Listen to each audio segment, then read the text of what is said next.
Can you not see what she's doing? What she's done?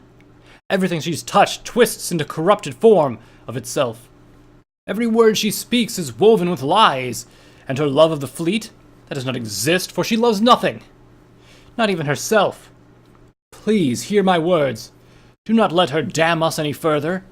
Do not let her pervert the memory of the princesses more than she already has. If you let her make us forget who we really are, she will remake us into her own twisted image. She's no saint. She's a monster. Can you not see? Redacted's last words. Crime, treason, and blasphemy.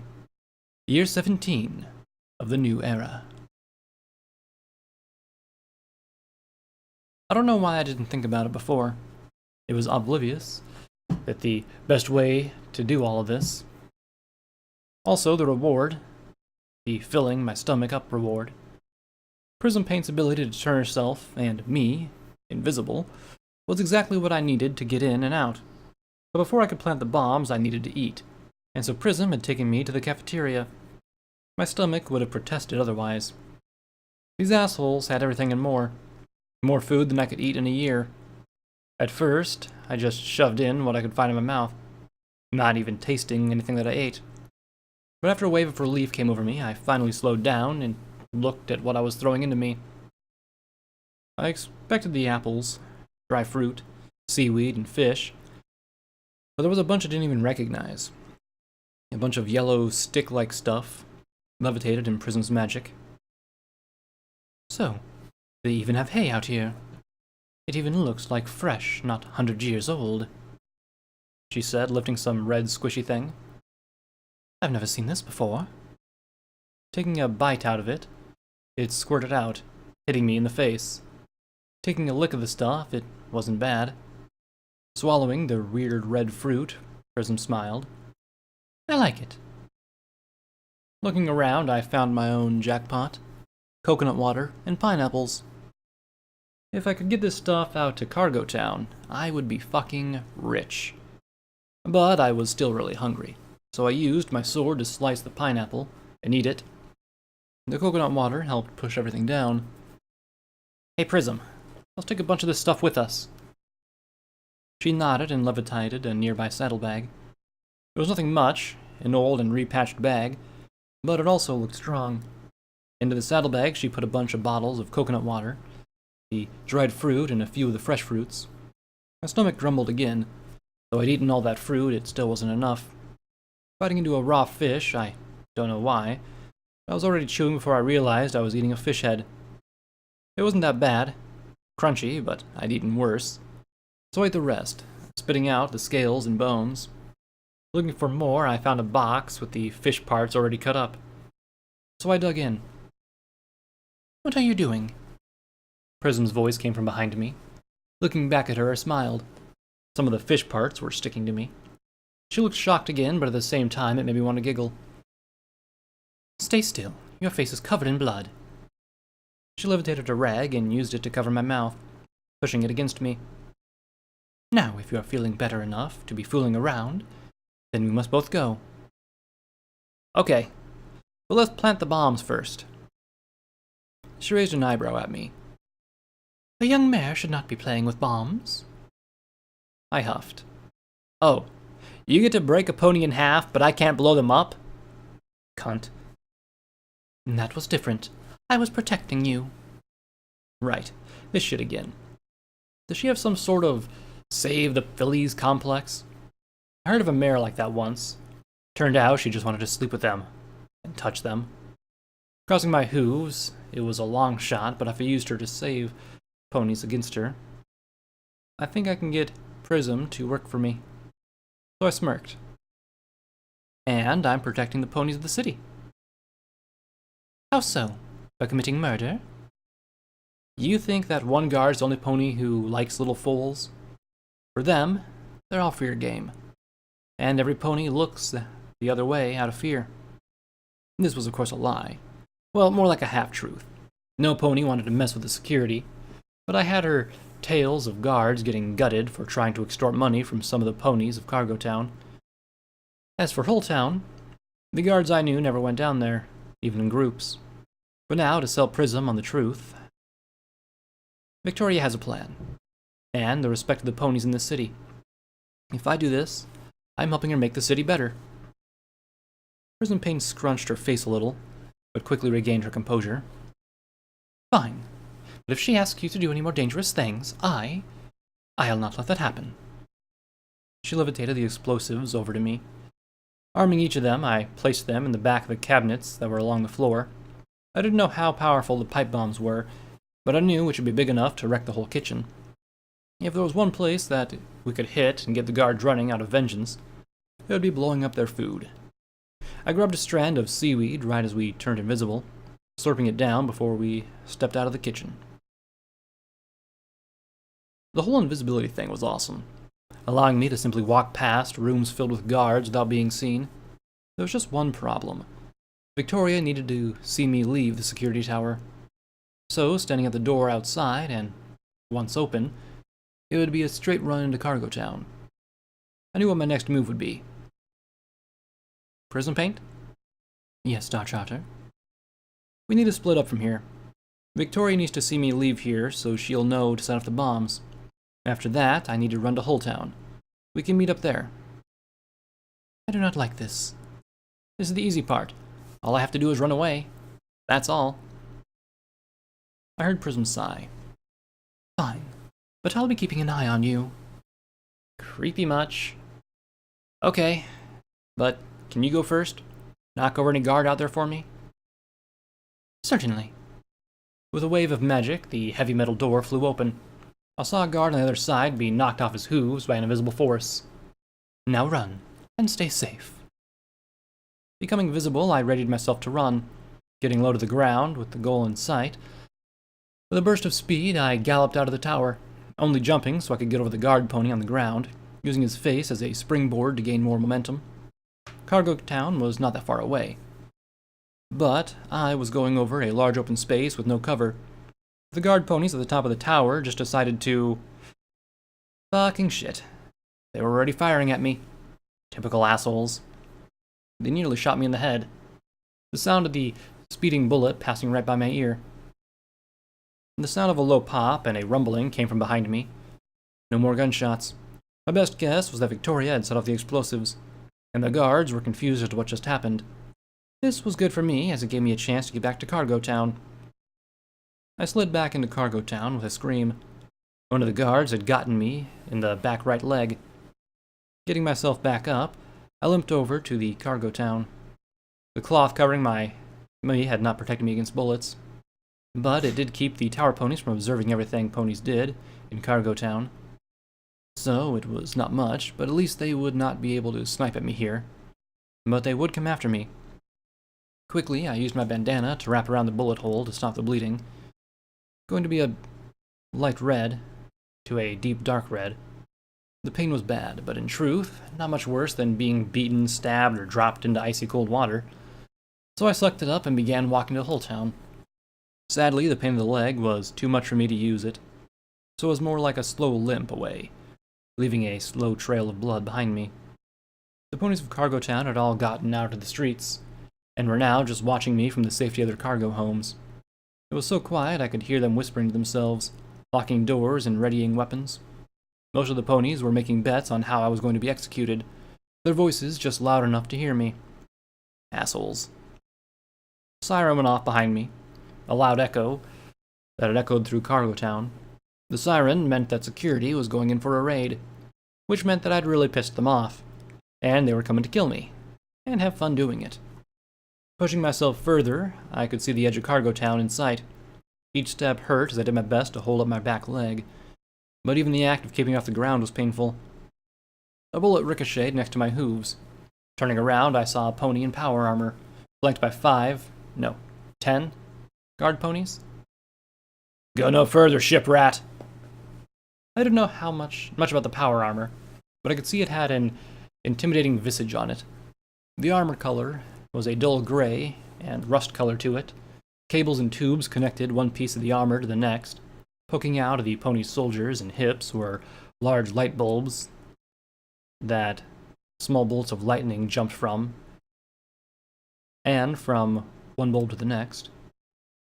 The helmet covering the pony's head completely, giving the pony an almost dragon-like face. And it even had horns that were where a unicorn's horn would go. A small bolt of lightning jumped from the light bulbs to the horn and then back again.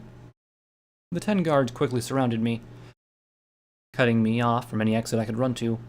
Not that I could run away, even if I wanted to, so it was an unnecessary action for them to do so.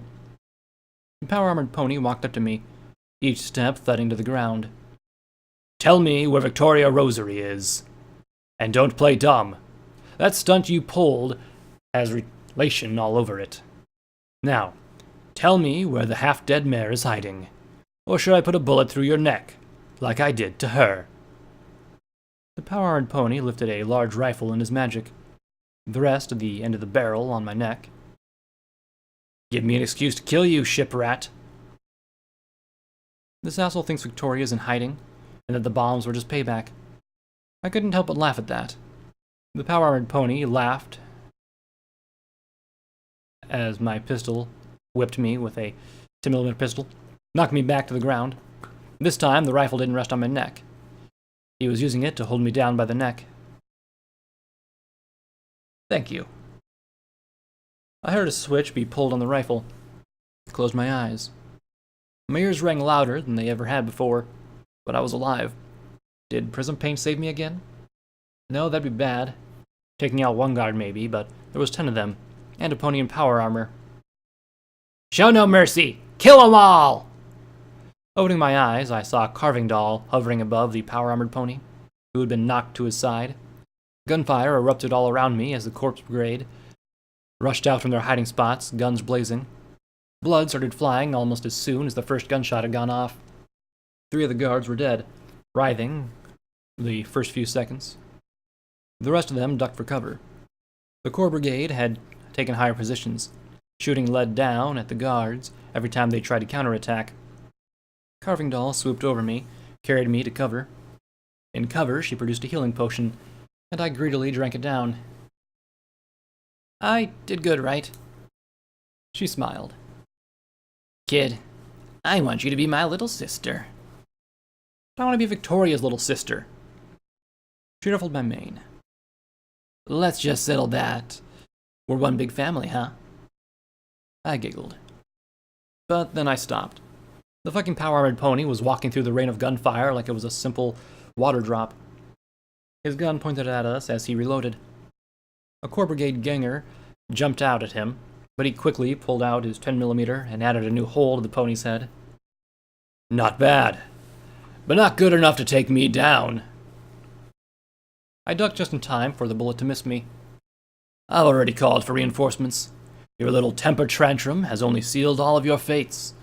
A good day for hunting indeed." Carving doll waved me to back up to a new position. Falling back, she shot at the power-armored pony, the small rounds only bouncing off of his armor. In the new position, we had joined with another pony who was holding a trigger in her magic. Her left eye was bleeding as she nervously shivered. "Fate is whale shit, and you know it. We're going to carve our own future, and you're just gonna be sark shit." Carving doll's face was cut by the bullet, but going up her right cheek and made a hole through her left ear. "I was thinking of ending you quickly, but now I feel like I want to be a surgeon, and my rifle, well, it's the best scalpel a surgeon could have." More rifle fire erupted further in Cargo Town. The reinforcements had arrived. Gunshots and screaming was all I could hear outside of Carving Doll and the asshole in power armor. Laughing, Carving Doll put out an odd-looking grenade. "You know shit about cutting up a pony.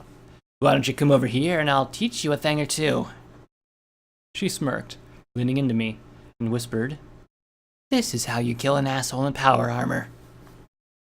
A shot rang out close, bending a piece of metal right next to my head. "So be it. I'll enjoy messing around with your insides. Now, maybe see how long you can live without a rib cage? Last one didn't last a minute, but you might." He continued to close in, unfazed by any stray shot that hit him. "Now!" Carving Doll yelled, and the other mare pressed the trigger she was holding, giggling as she did. With a loud pop, a cargo home came crashing down onto the armored pony. The sound of it was deafening, and the dust clouds surrounded us all. I had to use Carving Doll's jacket to cover my mouth, as to not breathe in the dust. When the dust had cleared, the cargo container was floating in midair. The power-armored pony had caught it in his magic. The light bulbs on his armor, now with a solid arc of lightning crackling between each of them. The goddesses have blessed me with true strength, and with it I will crush you. With it, I will desecrate your corpses! He laughed with a deep, bellowing, maniacal laugh. Carving Doll threw the grenade. It bounced to the power-armored pony's hooves. The power-armored pony became silent. There was a fizzle, and then the cargo hame came crashing down on the armored pony with a thud. Crushed underneath, his head was the only thing sticking out. Walking up to him, Carving Doll took the lead, and the unicorn mare held the dagger in her magic. Your true strength is looking quite pathetic now. Not that I care. You were just a nuisance that needed to be taken care of. The unicorn placed the dagger tip under the helmet and pushed it upwards into the pony's head, pulling the dagger out to let a stream of blood flow that quickly pooled on the floor. Taking a quick look behind the cargo home, the battle was still going on fiercely, but the guard ponies had not made any ground from where they were. Most of them were now dead. If their reinforcements were coming, they were coming too late. Carving Doll was laughing as she sat on top of the power-armored pony's head, calling over the unicorn mare, who was now chewing on her own leg. The whites of Carving Doll's own eyes had turned bloodshot red. Signal for the others to stop playing around and mop up the stragglers. We're joining puppet strings on the next battleground. Getting up, she walked over to where I was, and looked up around the cargo home. Wonderful, isn't it? I saw one of the guard ponies get tackled by a Pegasus Corps Brigade, and a unicorn ran into the gut of the Guard A. A few other members of the Corps Brigade were shaking of a few bullet wounds and gathering the rifles of the guard ponies. Victoria promised war. Carving Doll looked at me, blood coming from her eyes like tears. And we have war.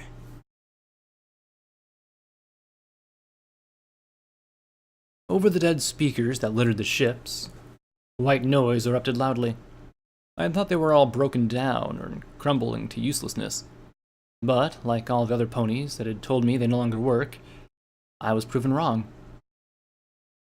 Good day, every pony! It was Victoria. Her cheerful voice echoed throughout the city. As you can without a doubt see and hear, violence has broken out in our dear city of the water. I assure you that this will pass, and you will all be able to return to your daily lives. All we seek is Black Powder Blast's death, and the slaughter of all those loyal to her. If you're loyal to her and wish not to die, you can prove yourself worthy of living by killing another loyalist. The more you kill, the more likely we are to spare your life, and possibly the life of your family.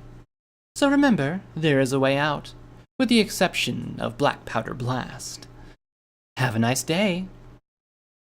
The speakers returned to the white noise after a few seconds before the voice of a mare came on again. It was the voice of one of the sisters from the chapel. This mutiny is approved by the followers of Thorn, for the weak must be purged so the fleet can remain strong. A melody replaced the sister's voice, along with humming. The followers of Thorn were playing a song that they had Victoria sing a few years back. It was a real treat when I heard it, but now it was a gift for the job well done. I am not a pirate, but I long to be, sailing by the stars across the seven seas, living with no earthly cares, my mates and me, the envy of all worldly ponies who are not free. A song to sing for beggars, a song to sing for saints, a song to sing for wealthy ponies, all wrapped and bound in chains. Our treasure's not in gold, but in our piety. Our wealth is not an answered call, the longing of the sea. Stormy oceans carry us to lands we've never known, to mysteries and buried secrets from tales of old. So hoist the sails and raise the flag. We do not stop for night. We'll ride the wild winds and waves until the morning's light. In smugglers' caves and tavern halls, we live by no pony's rules. We fly the colors of living, free, proud, and true, and set out for the ocean blue to escape tyranny. We keep our merry hearts alive, so long we roam the sea. A pony once walked along the shore, and he called out to me, I see you are a fisherman, a lover of the sea. I know this world's a wretched place, but if you follow me, I'll take all of your burdens. A pirates we shall be. Yo-ho,